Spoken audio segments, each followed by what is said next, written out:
Aku tak rasa kita akan keluar daripada keadaan ini in a tempoh yang singkat. I would assume wabak ini akan turun daripada kemuncak dia dalam masa 3 bulan.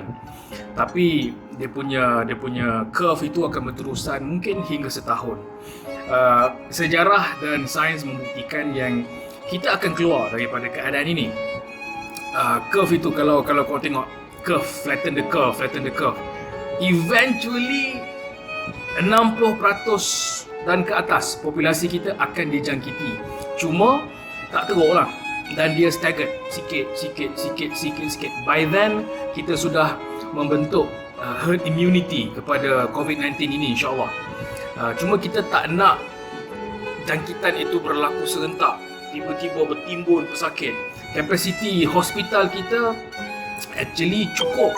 Yang tak cukup adalah kapasiti ICU dan kapasiti ventilator. Kalau sehari 2 orang perlukan ventilator, sikit, mungkin kita boleh rotate lagi ventilator yang kita ada. Tapi kalau sehari 200 orang memerlukan ventilator, jam bang. Yang berlaku kat Itali macam itulah. Dia peningkatan tu terlalu mendadak. Apa yang kita cuba buat sekarang ni adalah memperlahankan